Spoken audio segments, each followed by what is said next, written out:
بسم اللہ الرحمن الرحیم۔ السلام علیکم۔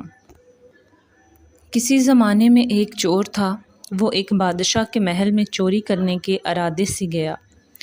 رات کا وقت تھا اور محل کے ایک کمرے سے بادشاہ اور اس کی بیوی کی گفتگو کی آواز آ رہی تھی۔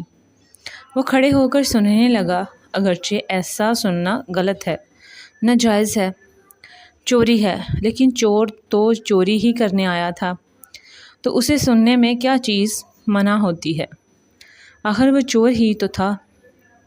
اس چور نے سنا کہ بادشاہ اپنی بیوی سے کہہ رہا ہے کہ میں اپنی بیٹی کی شادی ایک ایسے آدمی سے کروں گا جو نہایت متقی پرہیزگار ہو، بہت اللہ والا ہو۔ جب چور یہ بات سن رہا تھا تو اس کے دل میں خیال آیا، کیوں نہ میں کچھ ایسا بن کر دکھاؤں کہ بادشاہ میرے ہی ساتھ شہزادی کی شادی کر دے۔ دل میں ایک ہرس پیدا ہو گئی۔ اب وہ چوری کرنا بھول گیا تھا، لیکن دھوکہ دینے پر اتر آیا اور گھر جا کر بہت دیر تک سوچنے لگا کہ کس طرح میں اس بات میں کامیاب ہو سکتا ہوں۔ پھر ایک تدبیر اس کی سمجھ میں آئی کہ بادشاہ کے محل کے قریب ایک مسجد ہے، اس میں جا کر بزرگانہ لباس پہن کر اور اس کی وضاقتہ اختیار کر کے وہاں دن رات عبادت میں مشغول ہو کر بیٹھ جاؤں، تو شاید یہ بات بادشاہ تک ضرور پہنچے گی کہ کوئی آدمی یہاں ایک ایسا متقی پرہیزگار ہے جو دن رات اللہ کی عبادت میں مصروف ہے، تو ہو سکتا ہے بادشاہ کی نگاہ میرے اوپر پڑ جائے اور میں شہزادی سے شادی کر کے لیے چن لیا جاؤں۔ یہ اس چور کا ایک نہایت حقیر اور ذلیل دنیاوی مقصد تھا جس کے لیے اس نے یہ ارادہ کیا۔ پھر اس نے اپنا پروگرام کے مطابق بزرگانہ لباس و پوشاک وضاقتہ اختیار کر کے اس مسجد میں جا کر نمازیں، ذکر و تلاوت، مراقبہ سب شروع کر دیا۔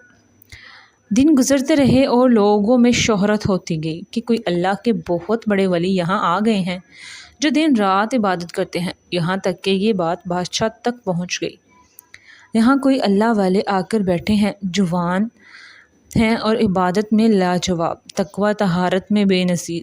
جب بادشاہ کو یہ بات معلوم ہوئی تو انہوں نے اپنے ارادے کے مطابق غور و فکر شروع کر دیا کہ شہزادی کے متعلق جو سوچا تھا اس کے لیے اسی کا انتخاب کیوں نہ کر لیا جائے۔ بادشاہ نے اس سلسلے میں گفتگو کے لیے اپنے وزیر کو بھیجا۔ وزیر اس شخص کے پاس مسجد پہنچا اور بااداب ہو کر اس سے کہا، میں آپ کی خدمت عالیہ میں بادشاہ کی طرف سے ایک پیغام لے کر آیا ہوں۔ اس نے پوچھا، کیا پیغام ہے؟ وزیر نے بتایا، بادشاہ نے کئی سال پہلے یہ فیصلہ کر لیا تھا کہ وہ اپنی بیٹی کا نکاح ایک ایسے شخص سے کریں گے جو بڑا متقی و پرہیزگار ہو، اللہ والا ہو اور اس کی تلاش میں تھے۔ انہیں جو نظر گئی تو نظر انتخاب آپ پر آ کے رک گئی، لہٰذا بادشاہ نے مجھے بھیجا ہے کہ اس سلسلے میں آپ سے گفتگو کروں۔ یہ شخص جو دراصل اسی تمنا آرزو میں یہاں آ کر بیٹھا تھا، بہت دیر تک وزیر کی گفتگو سنتا رہا۔ اس کے بعد اس کی آنکھوں سے آنسو جاری ہو گئے۔ وزیر نے پوچھا کہ کیا بات ہے؟ تو کہنے لگا، آج جو پیغام لے کر آپ آئے ہیں یہ پیغام مجھے منظور نہیں۔ وزیر نے کہا، کیوں منظور نہیں؟ اس شخص نے کہا، دیکھیے میں صاف صاف بات آپ کو بتاتا ہوں، میں اصل میں ایک چور تھا اور ایک مرتبہ بادشاہ کے محل میں چوری کے ارادے سے گیا تھا۔